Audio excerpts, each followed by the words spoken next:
Ghislaine Maxwell, you all know the name. And despite the best efforts of our crack, or at least crack-addicted mainstream media, we all know the case to which she's attached, that of one very deceased, very dead Jeffrey Epstein. Well, recently a lawyer for Maxwell stated in a letter to a federal judge that she, Maxwell, would no longer object to the identities of 8 John Doe's secret. These were brought up in a 2015 civil lawsuit against Maxwell by Virginia Guffrey, who was the accuser of Prince Andrew, if you'll recall. So now we're left with the somewhat disturbing question of how long before the old Clinton body count starts to rise. Now, you may recall that a while back I did a whole investigative special on the Jeffrey Epstein case and story with my then producer Candice, the Queen of the Ethiopians. And if you don't recall that, you need to go back and watch it because it's worth your while. We delved pretty deep into the whole case, including much of what little has been known about Ghislaine Maxwell.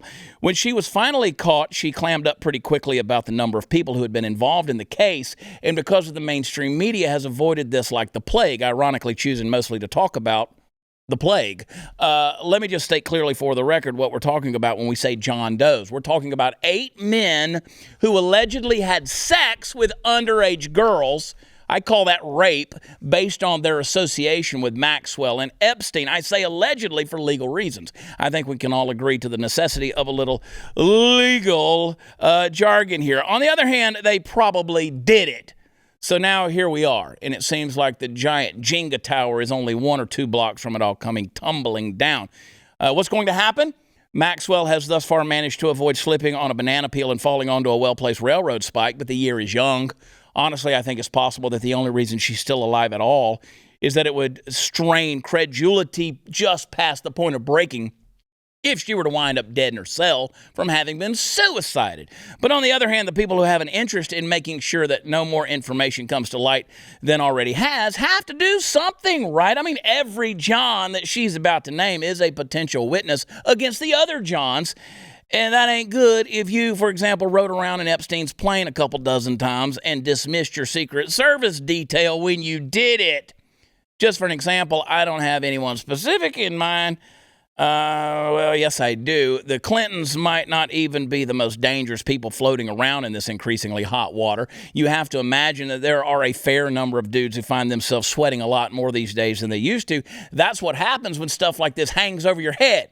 So I'm a fan of letting the wheels of justice turn how they will. I believe in a system whereby we all have the right to a trial with a jury of our peers, and I wouldn't deny Ghislaine Maxwell or even Jeffrey Epstein that. But, and tell me if you don't feel the same way, there is a little part of me that would really like to have someone take her in a room with some thumb screws and a waterboarding table and maybe get the answers a wee bit quicker than they're presently doing it. After all, you just never know when a person's not going to kill themselves. Anyway, look, if she's guilty of 5 of 6 counts, right? And she is. She was guilty of 5 of 6 counts. This is not a victimless crime, and this is not the victims that had perpetrators. Somebody did it. She sold underage girls, children, to someone. Someone bought them. Someone paid for them. Someone used them. Someone raped them. Let's name the names. I want to bring back Amy What's-Her-Face of the Fact Pack there on the live chat. She messaged me the other day, and she's so right. Sometimes I say things on social media in a nicer way than I mean. She was right. We need to bring back public shaming. We really do.